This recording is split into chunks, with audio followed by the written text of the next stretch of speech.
Hey everybody, coming at you with my 5 minute-ish review of jiggly, of the film Red One, which normally you'll do, I'll do, you'll do, who does? Everybody. Um, Within my car, processing the film after we watched it, but it was super cold tonight, low 20s or less. It was too cold to sit in the car and process. So here I am back at the house again. So why I'm wearing a hat. It's so cold outside. But let me just first say that I just read an article that over this Thanksgiving holiday weekend, that movies took in like $422 million. And that's amazing.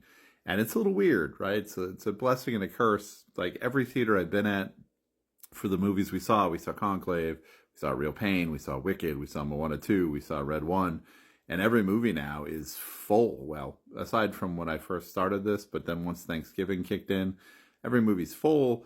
You can't find a seat. You can look in advance, and the lobbies are full, and the concession lines are full, and you're running into people in the hallway to get to the movie theater, and there's people out the doors waiting for the movies, and that's a little weird because I haven't seen that since before COVID. And again, like I said, blessing and a curse. Movies were easy to get into for the last 4 years. You just get a seat, you're in.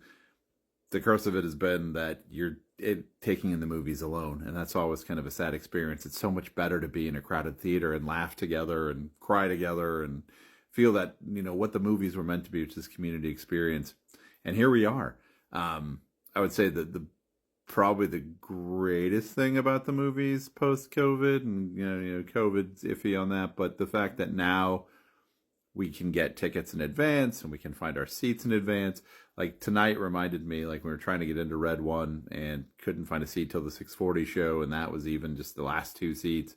What it used to be like, right? When we used to have to rush the theater and somebody had to go inside, grab a seat, put coats down on the seat, save everything, because you never knew if you were going to get into a movie, and then you had to stumble through the dark. Is there a seat? Is there a seat? And now you just, you put it in there, you have a seat guaranteed. Sometimes you have to find somebody sitting in your seat and there has to be a conversation. But for the most part, that part of post-COVID life has been so nice to have those seats. So congratulations, movie theaters. I hope this weekend keeps movie theaters alive, and I hope people remember what it's like to go to the movies and we go back to the movies. Only second that we remember what it's like to buy hard media and we start producing DVDs again. So let me get to Red One really quick because I'm about halfway done with this already, just like ranting about the movies and raving about the movies. I don't know, it's cold. Red One, I've had a lot of people ask what I thought about this. Like they're like, some people didn't like it, some people liked it. Where are you at on this? I loved it. I mean, it's a Christmas romp, right? It's action movie meets the Santa Claus. Die Hard meets the Santa Claus, sure, I guess you could say it. The characters are great. They're well developed.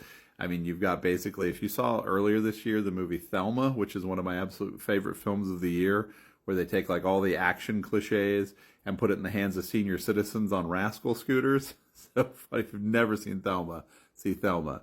This was very much the same thing. They took like the Christmas movie cliches and then went, what if we put like Chris Evans and The Rock in them and we do blown up action sequences in these Christmas films, but keep the same kind of, father, absent father, son dynamic, finding Christmas, not believing in Christmas. So your typical Hallmark movie, but if Hallmark movie had explosions and people getting knifed.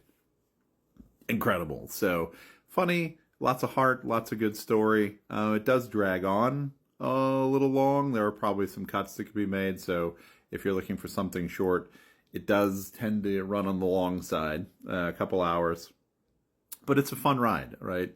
J.K. Simmons is Santa Claus, Kiernan Shipka, Sally Draper herself. It's great in the character. I don't think I want to give away who she's playing because I didn't see it advertised. Definitely a movie that when I saw it advertised doesn't feel like as advertised. It felt like kind of a buddy comedy, cop comedy kind of thing, and it's much deeper than that. Much different. A lot more things into Christmas mythology. I also liked about that too. It felt like a lot. If you saw those old Rankin and Bass stop motion cartoons, like when they ran out of main characters to do, when they're like, we've done enough Santa Claus, we've done enough Rudolph. Let's go with like this weird Christmas mythological figure and bring them in now. Kind of like that with The Rock and Chris Evans in it. So Good story, goes well. It's a good popcorn flick for Christmas. I think a future Christmas classic, probably. I was trying to think about it in terms of my favorite Christmas movie, which is Santa Claus the movie, and there's definitely a lot of that stuff in there. So just go see it, give it a chance. I think you'll enjoy it. Like I said, it's got comedy, it's got drama, it's got action. Die Hard meets the Santa Claus, like I said. So go check out Red One.